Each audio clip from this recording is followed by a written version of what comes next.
Assalamualaikum warahmatullahi wabarakatuh. Salam, Om Swastiastu, Namo Buddhaya, salam kebajikan, Rahayu.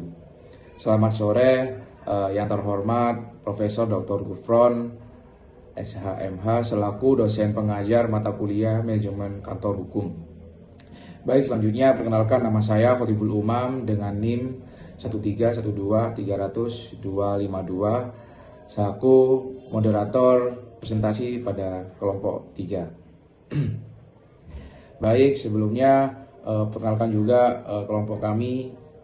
Yang pertama ada Cahya Dewi Artanti dengan NIM 13123000067. Yang kedua ada Gaitsya Syaira dengan NIM 13123000065. Dan yang ketiga ada Anastasia Sifani Tungkir dengan NIM 13123000066. Yang keempat ada Cecilia Putri Cindy dengan NIM 13124000233. Dan yang kelima ada Alsiano Christian Febianti dengan NIM 13121000311. Dan yang keenam ada saya Khotibul Umam dengan NIM 13123000252. Yang ketujuh ada Ahmad Fatikul Ihsan dengan NIM 13123002229. Yang terakhir ada Muhammad Rafli Aska dengan NIM 13123000262.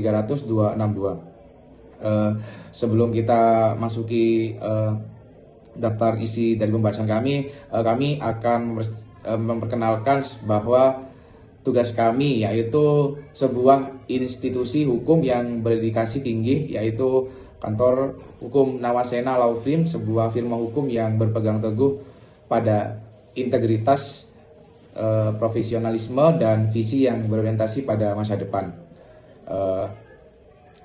Seperti yang tertera pada company profil yang akan kita saksikan nanti, Nawasena Law Firm hadir sebagai mitra strategis bagi individu, korporasi, dan institusi publik. Baik, kita akan bacakan daftar isi yang nantinya kita presentasikan. Yang pertama ada tentang kami, dan yang kedua ada visi misi, dan yang ketiga ada struktur organisasi, dan yang keempat ada skop bidang atau area praktek, dan yang terakhir ada strategi marketing kantor hukum Nawasena Law Firm. Sekian dari kami. Selanjutnya kita akan ambil alih kepada anggota kami yang akan menjelaskan pembahasan yang pertama, yaitu tentang kami. Tentang kami, Nawasena Law Firm. Nawasena Law Firm adalah firma hukum yang berdedikasi dan memberikan layanan hukum yang profesional, komprehensif, dan juga berorientasi pada masa depan, dengan latar belakang akademik dan pengalaman praktis dalam berbagai bidang hukum.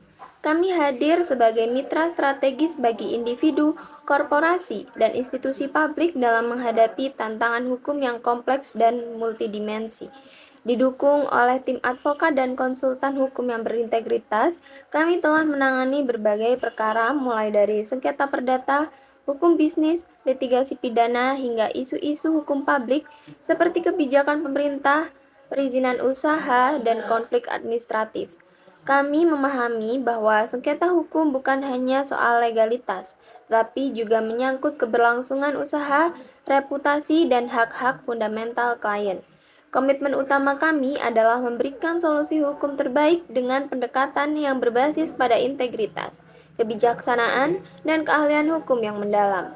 Kami percaya bahwa setiap masalah hukum dapat diselesaikan dengan cara yang benar, adil, dan berkelanjutan yang memberikan dampak langsung bagi kehidupan pribadi maupun bisnis klien.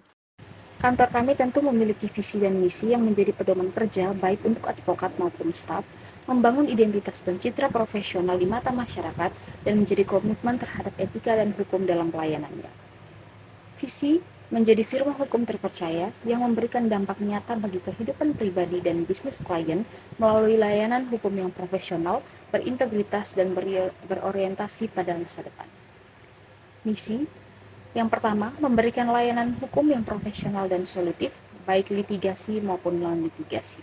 Yang kedua, mendampingi klien dalam sengketa publik maupun privat dengan strategi yang tepat. Ketiga, menjunjung tinggi integritas, kebijaksanaan, dan keadilan dalam setiap proses hukum. 4. Mengembangkan praktik hukum yang adaptif terhadap dinamika sosial, ekonomi, dan regulasi. Kelima, membangun hubungan jangka panjang dengan klien berdasarkan kepercayaan dan hasil yang maksimal. Di sini saya akan melanjutkan mengenai tugas dari struktur organisasi Nawasena Law Firm. Yang pertama ada managing partner, yaitu yang bertindak sebagai pimpinan utama kantor hukum yang mengatur segala strategi kerja dan mengawasi kinerja tim serta menjadi pengambil keputusan dalam penanganan perkara serta hubungan eksternal. Dan di samping kanan kirinya ada partners yang merupakan advokat senior yang dipercaya menangani perkara penting dan menjadi pembimbing bagi timnya. Dan mereka pun juga berperan dalam pengembangan kualitas layanan hukum dan reputasi kantor. Selanjutnya di bawahnya ada junior partners, yaitu advokat yang sedang naik jenjang menuju posisi partners yang sudah mulai diberi tanggung jawab dalam memimpin tim kecil atau menangani klien secara mandiri dengan supervisi. Selanjutnya di bawahnya ada senior associate, di mana advokat yang berpengalaman yang menangani perkara secara mandiri, menyusun strategi hukum dan membimbing anggota tim yang lebih junior. Di bawahnya lagi ada associate, yaitu advokat yang menjalankan tugas-tugas hukum seperti menyusun dokumen, meriset, dan mendampingi klien. Biasanya sudah memiliki izin praktik dan pengalaman kerja beberapa tahun. Selanjutnya di bawahnya ada junior associate, yaitu advokat pemula atau calon advokat yang masih dalam tahap pembelajaran praktik hukum, yang akan mendukung tim dalam tugas-tugas dasar dan administratif. Di bawahnya lagi terdapat pendukung teknis, yaitu paralegal. Paralegal ini bukan advokat, tetapi memiliki peran yang penting dalam membantu persiapan dokumen dan riset hukum, dan serta pengarsipan, dan juga akan mendukung efisiensi kerja tim hukum. Sekian dari saya, terima kasih. Baik, selanjutnya di sini saya akan memberitahukan bahwasannya ada skup bidang, yang dimana skup bidang ini memiliki beberapa bagian. Ada 6, yang dimana yang pertama yaitu adalah hukum administrasi dan kebijakan politik. Kemudian yang kedua ada hukum lingkungan dan tata kelola berkelanjutan. Yang ketiga ada hukum kepemilikan dan politik. Lalu ada hukum korporasi dan kepatuhan regulasi. Setelah itu ada litigasi pidana dan yang terakhir ada litigasi perdata. Di sini saya akan menjelaskan bagaimana strategi marketing yang baik mengenai kantor hukum, dan di sini saya membagi strategi marketing menjadi 4 macam. Yang pertama yaitu networking, yaitu membangun jaringan melalui kolaborasi dengan advokat, mengikuti komunitas agar terjalin luasnya relasi. Bisa kita artikan networking itu seperti kita hubungan antar individu yang baik, yaitu dengan kita bermodalkan kejujuran sehingga kita dapat dipercaya oleh orang lain, sehingga kita memberikan membranding diri kita dengan baik. Yang kedua yaitu digital marketing, yaitu visibilitas lokal aktif di media sosial seperti LinkedIn dan Instagram untuk berbagai wawasan hukum, serta terapkan SEO agar muncul di pencarian terkait jasa hukum. Digital marketing lebih condong kita berpromosi di platform media sosial dengan kita mengunggah aktivitas kita sebagai memberi jasa layanan hukum, sehingga kita memberikan edukasi dan wawasan pemahaman kita tentang hukum. Kita mengunggah di media platform sehingga kita bisa dikenal di khalayak umum. Yang ketiga yaitu website kantor hukum. Website kantor hukum yang kita memberikan bagaimana spesifik kantor hukum kita, bagaimana baik dari alamat, spesifik pelayanan kita mengunggah di sebuah media sosial internet, sehingga seorang ketika dalam pencarian kantor hukum kita, mereka lebih tahu mengenai bagaimana sih kantor hukum kita dengan klien, ulasan klien itu kita dari website kantor hukum itu. Yang terakhir konten edukatif di website dan media sosial untuk postingan sebagai ahli. Dari konten itu kita bisa mengunggah dan kita mengabadikan momen kita, bagaimana kita berdialog dengan klien, bagaimana kita menyelesaikan sebuah permasalahan kasus, sehingga itu bisa meyakinkan dari seorang yang akan memakai jasa kita. Baik, itu penjelasan strategi marketing kantor hukum. Ada 4 macam yang bisa saya jelaskan. Terima kasih. Ini saya akan melanjutkan membahas strategi marketing yang dapat digunakan untuk membangun kredibilitas dan memperluas jangkauan profesional, khususnya di bidang hukum. Strategi kelima adalah menulis artikel atau jurnal. Melalui penulis artikel yang memuat isu hukum dan kemudian dipublikasikan di blog atau media online. Seseorang dapat menunjukkan kapasitas keilmuan dan pemahaman terhadap perkembangan hukum. Strategi ini tidak hanya meningkatkan personal branding, tetapi juga membuka peluang relasi dan networking yang lebih luas.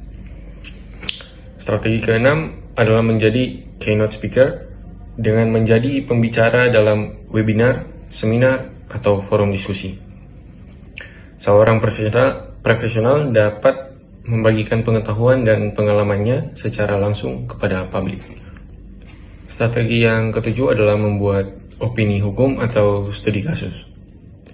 Opini hukum yang disusun secara sistematis dan berdasarkan analisis yang kuat, kemudian dipublikasikan di media sosial atau platform digital, dapat memperkuat citra profesional dalam jangka panjang. Strategi ini menunjukkan kemampuan analisis dan konsistensi dalam bidang keahlian tertentu. Dengan menerapkan strategi marketing ini secara berkelanjutan, diharapkan dapat membangun reputasi profesional yang kredibel dan berdaya saing. Terima kasih. Sekian dari kami, Nawasena Law Firm. Apabila Anda membutuhkan bantuan hukum, Anda dapat menemui kami di Jalan Dharma Husada Selatan, nomor 78 Surabaya, atau menghubungi kami secara daring melalui nomor telepon 621234567890 atau melalui email yaitu nawasena@gmail.com. Sekian dan terima kasih. Membangun kasus, meraih keadilan.